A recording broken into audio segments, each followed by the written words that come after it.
अस्सलामुअलैकुम, welcome back to learning academy. आज के लेक्चर में हम कॉस्ट ऑफ प्रोडक्शन पढ़ेंगे कि हमारे पास कॉस्ट ऑफ प्रोडक्शन क्या होता है।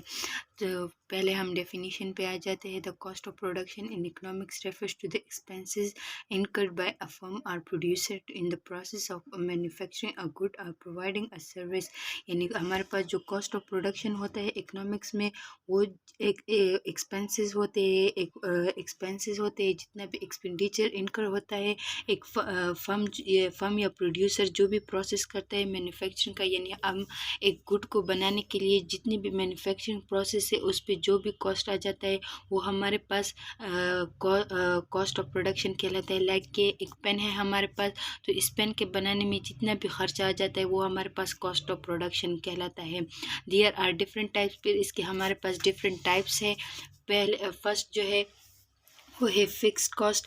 Fixed cost, these are the costs that the level of these are the costs that do not vary with the level of output in the short run। ये हमारे पास वो cost होते हैं, ये नाम से ही ज़ाहिर है कि जो वो कॉस्ट होते हैं जो हमारे पास शॉर्ट टर्म में लाइक हमारे पास वेरी नहीं होते, मतलब चेंज नहीं होते। हमारे पास अगर आउटपुट में चेंजेस आए तो हमारे पास जो फिक्स कॉस्ट होता है वो हमारे पास चेंज नहीं होता शॉर्ट रन में। Example include rent for rent for a factory, insurance and shares permanent staff, यानी सैलरीज ऑफ परमानेंट स्टाफ। यानी हमारे पास जो रेंट होता है एक फैक्ट्री का, या जो इंश्योरेंस और सैलरीज स्टाफ के जो सैलरीज होते हैं वो चेंज नहीं होते, ये हमारे पास फिक्स्ड कॉस्ट होता है। फिर है हमारे पास variable cost. This cost change in direct proportion to the level of output. ये हमारे पास वेरी करता है, जो हमारे पास आउटपुट में जिस तरह चेंज आता है तो हमारे पास इस तरह वेरिएबल कॉस्ट में भी चेंजेस आता है। यानी वेरिएबल कॉस्ट हमारे पास वो कॉस्ट होता है जो with the level of output हमारे पास चेंज होता है। एग्जांपल जो हमारे पास है उसमें रॉ मटेरियल, यानी रॉ मटेरियल के पे जो कॉस्ट इनकर होता है वो भी चेंज हो सकता है। लेबर जो हमारे पास है और जो इलेक्ट्रिसिटी यूज़ होती है प्रोडक्शन में, ये हमारे पास ये सारी इनकी जितनी भी कॉस्ट आती है ये हमारे पास वेरिएबल कॉस्ट है।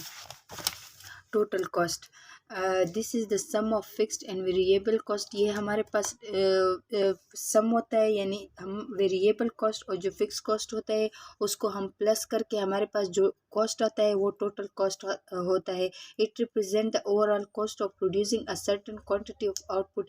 ये हमारे पास एक क्वांटिटी या एक प्रोडक्ट को या एक गुड को प्रोड्यूस करने में जितना भी ओवरऑल कॉस्ट आ जाता है ना, तो वो हमारे पास टोटल कॉस्ट होता है। लाइक एक चेयर हम बना लेते हैं, उस पर जितना कॉस्ट होता है और जितना उस पर लेबर लगता है, जितना उस पर रॉ मटेरियल लगता है, जितनी उसकी ट्रांसपोर्ट कॉस्ट होती है, उन सबको मिला के ये हमारे पास टोटल कॉस्ट बनता है।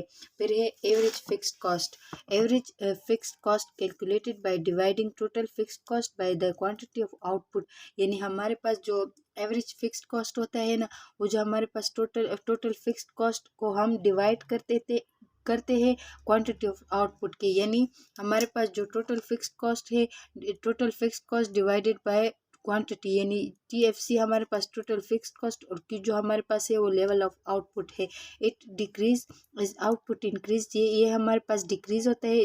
जब आउटपुट इंक्रीज होता है तो एवरेज फिक्स कॉस्ट डिक्रीज होता है। Since fix cost are spread over a larger quantity, और ये हमारे पास लार्जर क्वांटिटी में स्प्रेड होता है।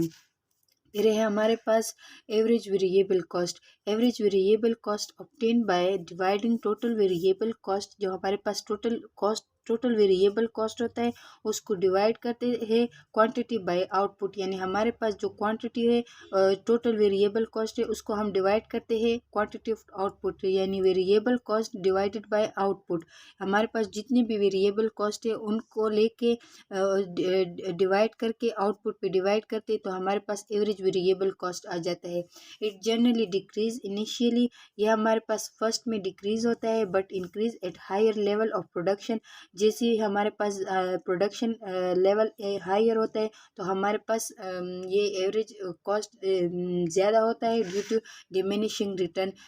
इस इफेक्ट की वजह से हमारे पास एवरेज वेरिएबल कॉस्ट इंक्रीज होता है। फिर है हमारे पास average total cost. Average total cost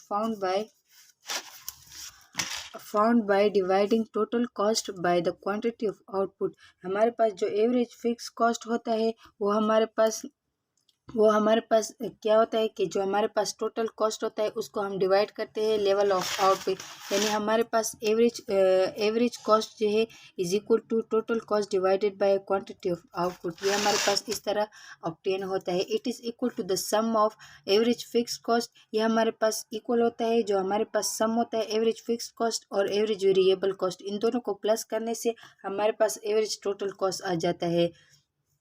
average total cost tend to mirror the shape of average variable cost. और जो हमारे पास इसकी जो शेप होती है ये तकरीबन हमारे पास एवरेज वेरिएबल कॉस्ट की तरह होती है। Marginal cost this is the additional cost incur by producing one और मोर यूनिट ऑफ आउटपुट। ये हमारे पास एडिशनल कॉस्ट होता है जो इनकर होता है प्रोडक्शन फंक्शन में एक इजाफी यूनिट ऑफ आउटपुट प्रोड्यूस करने के लिए। It is calculated by change in total cost. ये हमारे पास किस तरह कैलकुलेट होता है कि जो हमारे पास टोटल कॉस्ट होता है ना उसमें चेंज जिस तरह चेंज आता है divided by change in quantity, और उसमें क्वांटिटी चेंज करने से, यानी marginal cost is equal to average del C divided by del Q. हमारे पास जो डेल है ये हमारे पास चेंज को शो करता है, यानी हमारे पास क्वांटिटी चेंज करने से यानी एक एडिशनल यूनिट को प्रोड्यूस करने से जितनी भी कॉस्ट में चेंजेस आती है और उसको फिर क्वांटिटी में कितना चेंज आता है, यानी हम एक तो मार्जिनल कॉस्ट इस तरह भी हम समझ सकते हैं कि हमारे पास 10 पेन जो है वो हमारे पास रिक्वायर्ड है, लेकिन हम एक एडिशनल यूनिट यानी 11 या 15 प्रोड्यूस करते हैं।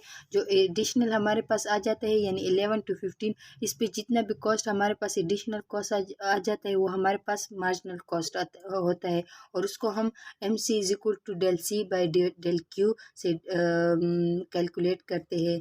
Thank you.